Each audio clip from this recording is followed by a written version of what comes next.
Cinema over the years has gotten darker and darker, and we love that the movies we watch are uncomfortable and dark, but I'm not talking about horror films like The Exorcist or The Terrifier. I'm talking about Nightcrawler, Breaking Bad, the type of shows that scare you by showing you who you really are. Let's start with the TV show You, which recently came out with their last season. Hello. Do you work here? Guilty. Now, if you haven't seen the show, the protagonist is Joe Goldberg, and from the outside, he looks like a regular guy, but he's murdered more people than I have subscribers. But here's what you need to understand. Joe isn't just a character, he's a challenge to your morality. Now, I know I'm starting to sound smart here, but the show doesn't paint Joe as a villain, but a lover. I do understand something about you now, Beck. You somehow think this guy is all you deserve.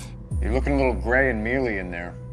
Oh shit, you stole my stash. He narrates every stalking session, every kill, and basically the whole show, but he does it with a gentle and loving tone. And the worst part about it is that it works. Every time he talks or tries to reason anything, you hear his voice and it sounds reasonable. And this is what the show does so well, as it doesn't ask you to judge him, but it asks you to understand him. Because if you understand Joe, how far are you from becoming him? Next on the list is a show you've heard way too many times in your life, Breaking Bad. I've watched this show more times than I want to admit. Like, I could probably teach a whole class on it at this point. I am not in danger, Skylar. I am the danger. A guy opens his door and gets shot, and you think that of me? No. I am the one who knocks. This is Walter White, a high school chemistry teacher who out of nowhere got cancer and then decides to start cooking meth. Now, at first, it sounds kind of ridiculous, but what makes this show work and what makes Walter so iconic is that the deeper he gets into the drug world, the more you realize this isn't about survival anymore. This is about power. Walter isn't just trying to pay hospital bills, he's trying to actually matter. This is a guy who's been ignored his whole life. His students don't respect him, his wife doesn't trust him, his own family pities him. He's the kind of guy who's present in every room but still invisible. And once he starts cooking meth, well, that changes basically everything. He's not invisible anymore, he's in charge. He basically becomes the guy. You watch him go from soft-spoken chemistry teacher to full-blown criminal mastermind. And it's not some overnight thing. It's slow and subtle, and the real mind twist is that we're rooting for him the entire time. And when he lies, manipulates, or lets people die, we still want him to win. And that's what makes this show so genius. It makes you complicit. Like, Walter does horrible stuff.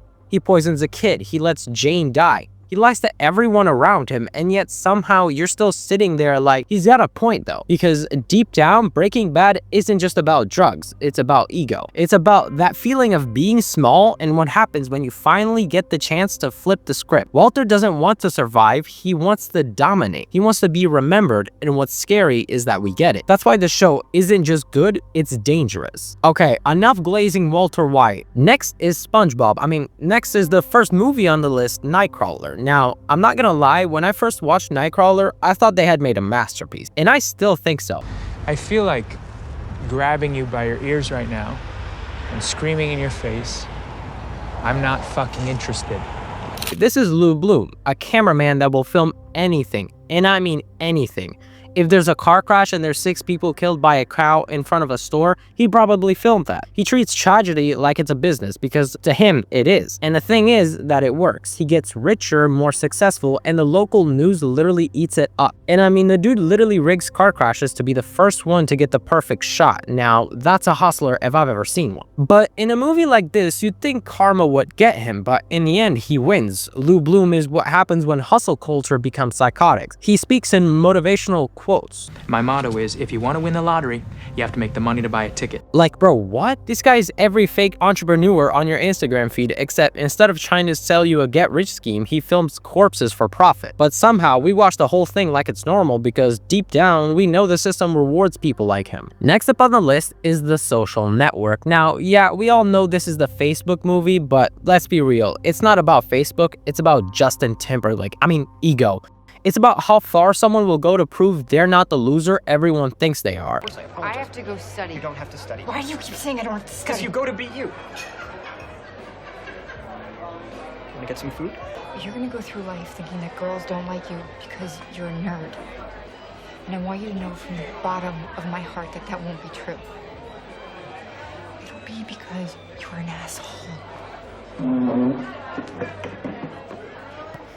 This is Mark Zuckerberg, or at least the movie version of him. He gets dumped in the first 5 minutes. His girl calls him out for being cold and pretty much unbearable to be around. And what does he do next? He goes back to his dorm room, opens his laptop, and starts coding like his life depends on it.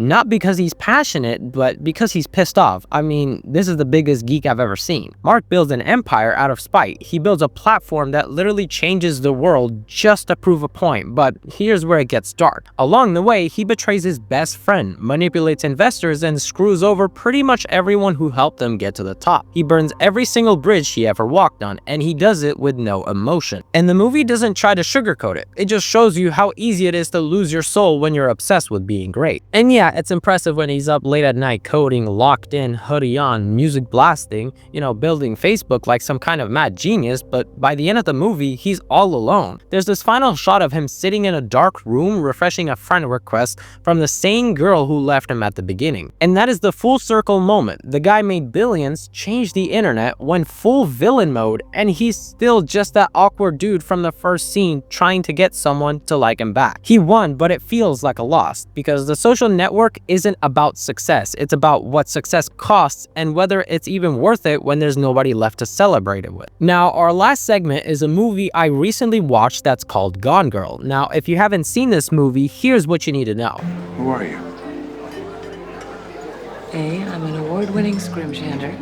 It starts off with a married couple, Nick and Amy Dunne. They've been together for a while, and on their 5th wedding anniversary, she disappears, like fully gone. Her husband, Nick, reports her missing, obviously, but things start getting weird. All of a sudden, the police get suspicious, and the internet starts spinning this narrative that Nick isn't the heartbroken husband, he's the main suspect. And just when you think this is more propaganda, the movie flips. Yeah, Amy Dunne, the one who went missing, well, she's not actually dead. You see, she faked the whole thing, staged a fake crime scene, left a trail that paints Nick out to be the bad guy, and she does it so perfectly the world turns on him. She even kills someone else just to sell the new narrative that she was kidnapped and eventually escaped. This movie isn't just about crime, it's about when trust dies and the relationship becomes a war zone. And that's the list. Movies like these don't scare you with monsters, but they do scare you with mirrors.